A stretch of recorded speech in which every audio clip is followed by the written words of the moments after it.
Well, I tell you what, I'm not holding these books up. Way too many. I'm not that strong. You'll see.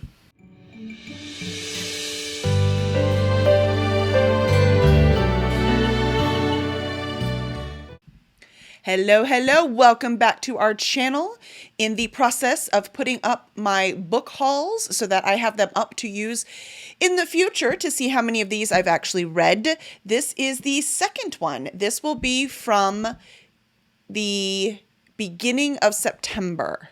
So like right when we got back from Dragon Con. Apparently I didn't spend enough money at Dragon Con and I decided to go thrifting. And I hit the jackpot. These were from 3 different Goodwills. And one of the Goodwills I went to has been a jackpot multiple times. So whoever donates to that one is a reader, and I appreciate him. Did I introduce myself? I am Kelly Lynn Colby, editorial director at Cursed Dragon Ship Publishing. I'm also a freelance editor, a writer, and a reader, which is what brings us to today. So without further ado, let's get to these books, because I don't want to be here all day. I know you don't want to be here all day. And I have some reading to do, so let's get to it. First, The Woman in Cabin 10 by Ruth Ware. I read One Perfect Couple earlier this year, and it was not my favorite. However, Ruth Ware is a pretty popular author with thriller readers. So I'm like, you know what? I'm going to give another a chance. So Woman in Cabin 10 it is. Speaking of thrillers, we have The Last Thing He Told Me by Laura Dave. So another thriller, and that is about all I know about it. So we'll see what happens. As you can tell by listening to these things that I kind of like to go into them blind, I guess. It's more fun that way. And still on my Kristen Hanna kick, I found Kristen Hanna, The Four Winds.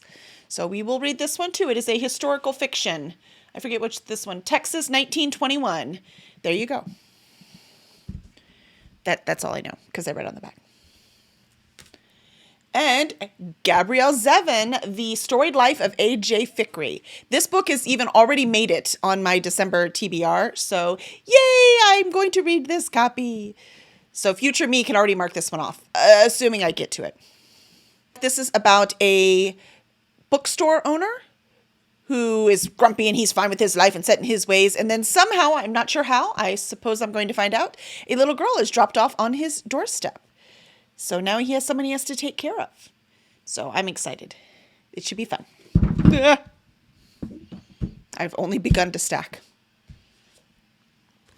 Clockwork Orange by Anthony Burgess. This is a classic. I've never read it. It's not that thick. Most classics aren't, but that doesn't mean they're not hard to get through. We shall see. I know it's about madness. That's about all I know. So we'll find out.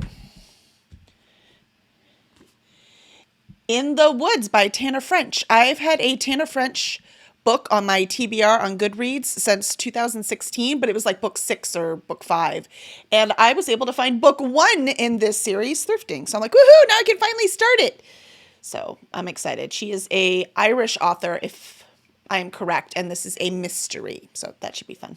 Nice and creepy. Might have to wait till next fall. We'll see.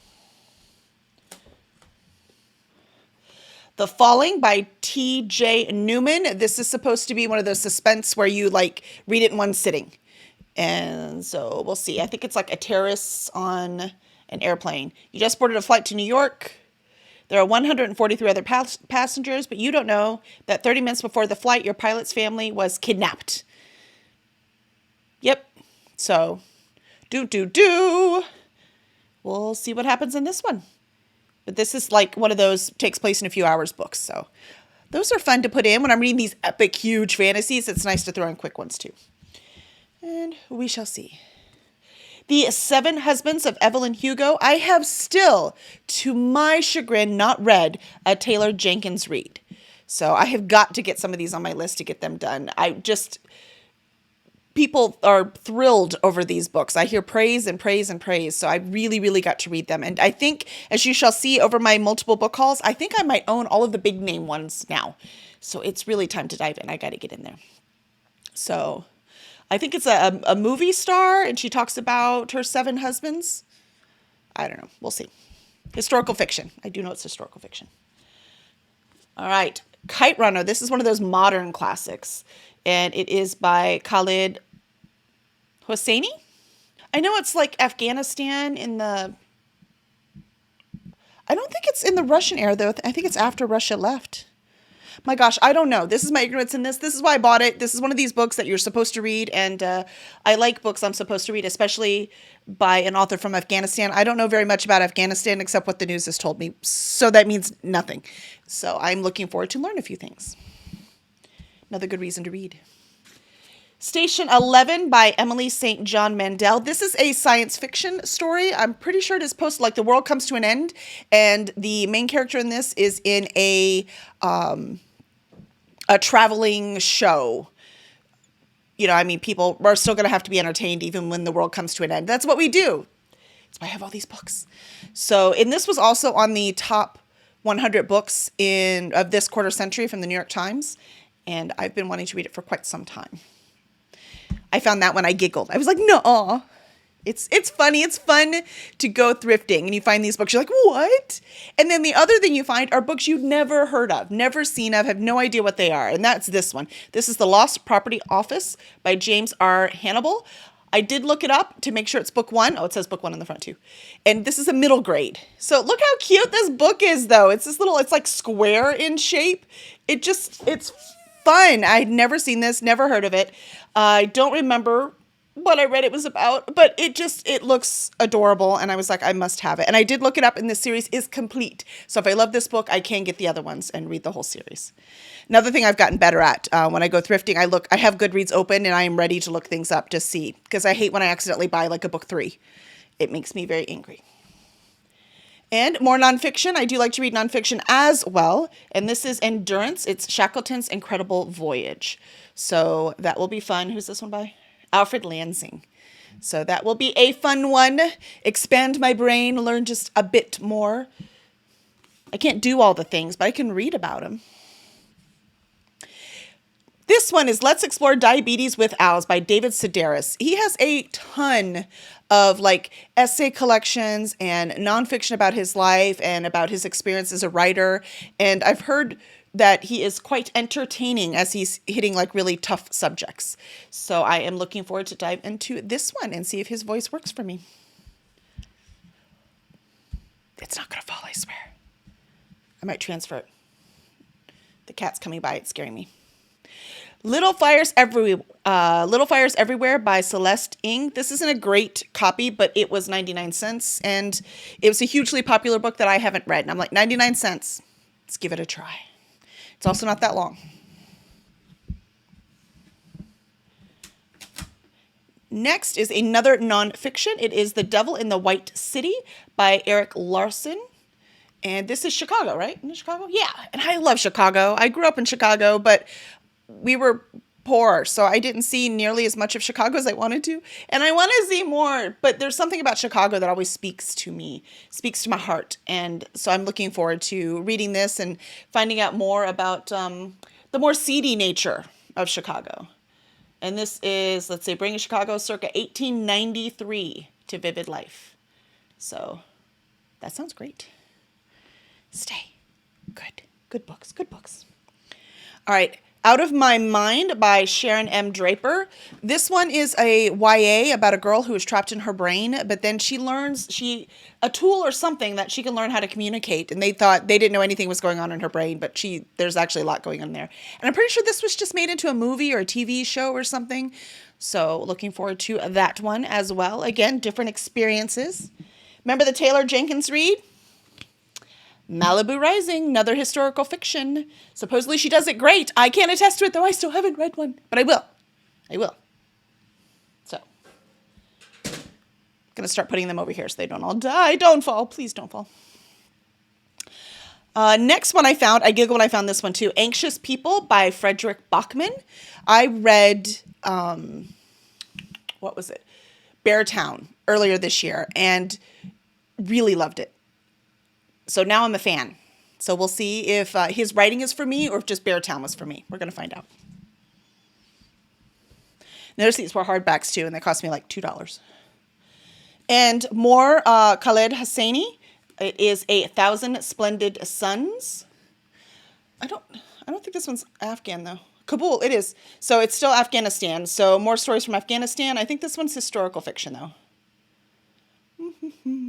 One way or another, like I said, I don't know a darn thing about Afghanistan, and it's very healthy for all of us to explore things we are not familiar with. Kind of walk in someone else's shoes kind of thing.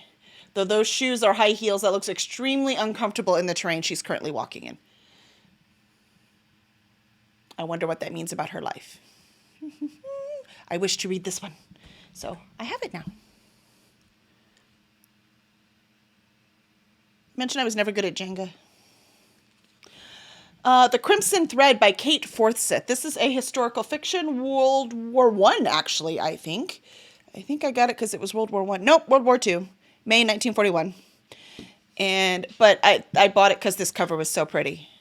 That's why I bought it. Sometimes that's enough. This one also, the cover totally drew me in. And I was like, what is that? Again, never heard of it. No idea what it is. And then totally fascinated and must read it. It has gone on my excited to read list. And this is The Weight of Ink by Rachel Kadish. It is a dual timeline book that takes place in modern times and I don't remember the past time. 1660s in London. And one of them is a Jewish historian studying the writings of a Jewish woman from 1660 and in London. So it's the dual timeline of both of those. And I'm like, that sounds really cool.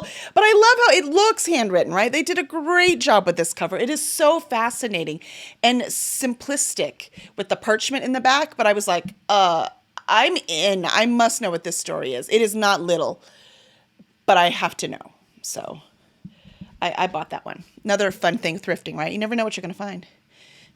So these heavy things, right? We have World War II and Afghanistan in not peaceful times and Jews in 1660. That could not have been fun in London. And now we have something much lighter, Ella Enchanted by Gail Carson Levine. So I've never read it. I did see the movie many years ago, but I have not read the book. And I'm pretty sure this one's a series too, so we'll see. But as you can see I like to read a variety of things. There's not one subject I like. I am very historical fiction and fantasy heavy, but I like to read all the things. So a middle grade fantasy is right up my alley. Speaking of middle grade fantasy, how about The Sword in the Stone by T.H. White? Have not read that either. So a classic for a reason, and one of the, creators of the entire myth system that I adore to read about. So I think it's important to read them. So I have that on my list too. I heard a bit about this one, but not enough. It is The Bookwoman of Troublesome Creek by Kim Michelle Richardson. And it is one, like, she travels around, basically has a library on her back kind of thing, and goes to small rural towns to offer books. That's about all I know, but how fascinating. That's something I totally would have done in the 1800s, I can tell you that. Don't just leave me on a homestead, I would have died of boredom. I understand you're working all the time, but anyone who knows me knows I'm not good at doing the same thing over and over and over again, which is what working a homestead is. Finally, I found a copy of Circe, and this is by Madeline Miller. This is a huge, very popular one. It was all over BookTube, and I've been wanting to read it for a while. I'm fascinated by Greek history, Greek mythology, kind of the beginning of of Western civilization, and it's fascinating to me. And then these books are also, because most of the stories are from the point of view of the men, this is from the point of view of the women. So I look forward to seeing this one too. And then I have Three All at Once by Philippa Gregory. There were a bunch at the store, and I have read a couple of her books. Again, love historical fiction. She did The Other Boleyn Girl, which a lot of you will know because of the movie. But I read that book and watched the movie and was just fascinated by it. Well, it turns out she's got an entire series all about the plantagenets. Come on, British friends, help me here. Plantagenets, something with a P, and the Tudors. And fascinating time in Britain. For some reason, it's like everything's World War II and everything's, Tudors. So I got the first three in this series. this is not technically a series. Every one of these is a standalone, but this is the timeline order, not the order they were published in, the order that historically these people existed. She does such a good job, Philippa Gregory, in her research that I feel like I'm being educated at the same time I'm being entertained. And that's my favorite thing in the whole world. If you could do both at once, I'm on board. We're friends now. So, and I got 3 of them. I got the Lady of the Rivers, the Red Queen, and the White Queen. So, lots of historical fiction in my future, just the way I like it. And for something a little lighter, I don't know if you knew this, Ashley Poston, who's so popular for her her contemporary romances, like A Novel Love Story and 7 Year Slip, which I have not read yet, but I really want to read both of them. It turns out she also did a YA series before, which is also it's a YA romance, and it's Geekerella. I mean, he's wearing a Star Trek uniform, for heaven's sakes. These are my people. What is this? How did I not know this existed? They all talk about the other ones. I'm way more interested in this. So I am very excited. I did look it up. This is the first book. And look at that cover. Look, the little dachshund has the shoe. Do you see that? I'm like, what? So I'm very, very thrilled that I found this little, it's a pretty darn good condition too. I'm not sure if they read it. I don't know what they were thinking because I'm excited. All right, here's me. I'm a list person. I like to cross them off. Hence the reason I'm making these videos so I can cross this list off later. See Jane Run by Joy Fielding. I have no idea what it's about. I just know it's a suspense story and it's been on my TBR on Goodreads since 2016. I have a few of them are right at the beginning, like the Tanner French one. This one is also from that list. And I found it. It's not a very good copy, but it's okay. When I found the thrifted copy, I was like, how can I say no? It's been on there forever. I'm going to read this now. The same thing goes for Why Not Me by Mindy Kaling. Yes, this also is not a good copy. It has makeup all over it for some reason. But this is the memoir of Mindy Kaling. And she's written quite a few books since this one. But again, it's been on there. It's like my second oldest book. And when I found the thrifted, I was like, well, how can I say no? Let's read it. So I have that one.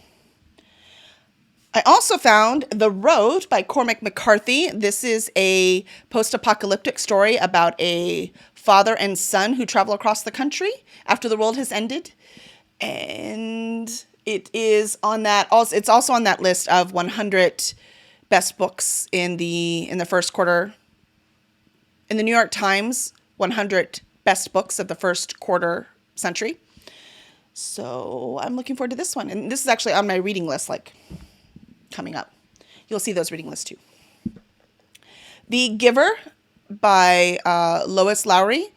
This might be the only person who didn't read it in school. I'm thinking it might have come out. It wasn't school required for me. There's a character list in here. It came out in 1993. That's why it wasn't, because that's when I graduated high school. But it seems everyone since then has had to read it in school, so I did not. So I'm like, well, let me give it a read. We'll see what happens.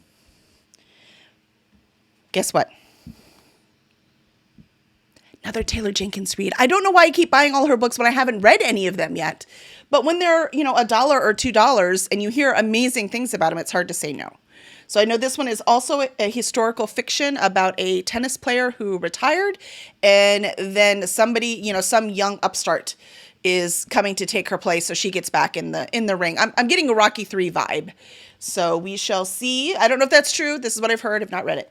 But that's, for those of you who are counting, that's 3 just in this video, Taylor Jenkins read. And I already bought Daisy Jones and the Six that I still haven't read. So 4.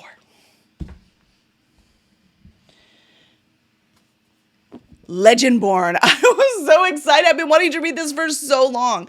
And this is a YA fantasy King author. Apparently there's a couple King authors on here too. By Tracy Dion. This series, the 3rd book just came out this year, so it is complete. I think the 3rd one was the last one. So I thrifted this just in time so I can jump on board and read the whole series. But that cover too, look at that, man. That red and blue, it's stunning. Finally, Educated. So it's a memoir about a woman who was homeschooled, but really wasn't homeschooled. She didn't get much of an education. So when she goes out to the world, I think she goes to a big school somewhere, actually. She goes to BYU and then learns a whole bunch of things that she never knew existed, right? So this one should be a very interesting journey through learning the truth, right? And this, it's large print. I'm okay with that. I'm old. This helps me, so I'll take it. All right, that is our book haul. Now you know why I wasn't going to hold them up. I mean, there's too many. Let's see, how many did I get? I didn't. 36. 36 books. Book buying ban is coming. But I want to read them. All right, awesome. Well, thank you for hanging out, and I look forward to seeing in a year how many of these I've actually tackled. One of them is on my TBR list for December, so hopefully that one at least I can check off. All right, thank you, everyone. Stay tuned for more.